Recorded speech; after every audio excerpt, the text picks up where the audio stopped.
Recently, I made a video on facing the horror and how if you're on the left-hand path, it's essential to do so.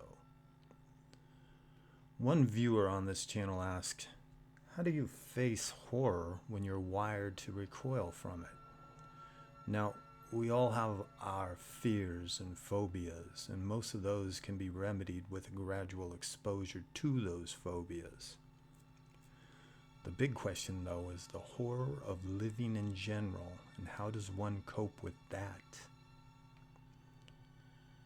At the beginning of this video was a Nietzsche quote or question, commonly known as the eternal recurrence.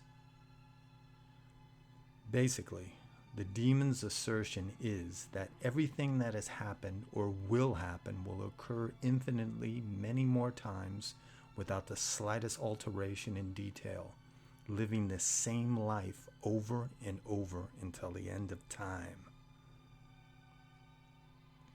Like many of Nietzsche's quotes or aphorisms, this one too is often misunderstood.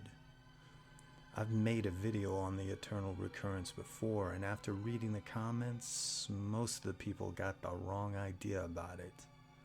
No, it has nothing to do with reincarnation, and he didn't believe this would happen to you after death. It is not technically a theory. It's a thought experiment. One, hopefully, to get people to not be so nihilistic. But with the notion of living this life over and over again, how can it not lead to dread and feelings of hopelessness? And the image of the demon, doesn't that suggest something dangerous and unwelcome? Now, many would be highly unpleased with the idea of the eternal recurrence. Their lives are filled with misery and pain. Life's rough. Why would you want to go through this shit again and again and again? The average Christian, for example, sees pain and suffering as an important part of their existence. Their beliefs hold that human beings are cursed from birth, and it is their job to live a humble life before the Lord so that he may remove that curse, because the here and now is but a transitory phase.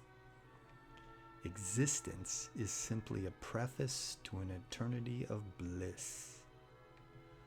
Because of this belief, the Christians would find the idea of the eternal recurrence to be horrific. But how would you, one who walks the left-hand path, how would you react to it?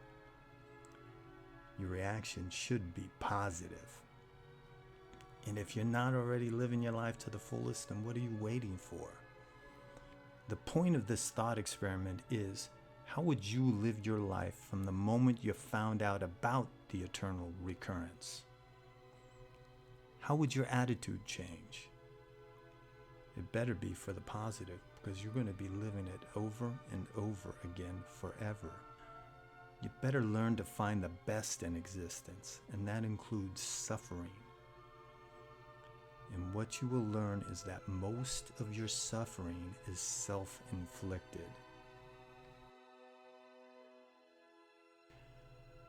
Nietzsche's worldview was that of a Dionysian world of eternally self-creating, eternally self-destroying.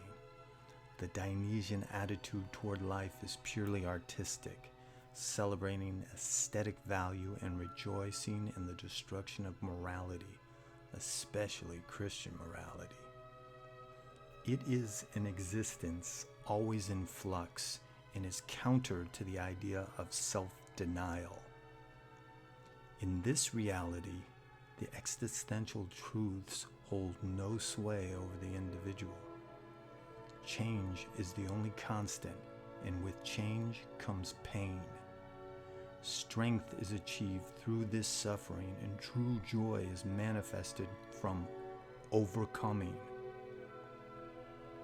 Existence is short, and one must craft his or her own identity through self-realization, and do so without relying on anything transcending that life, such as God or the notion of heaven.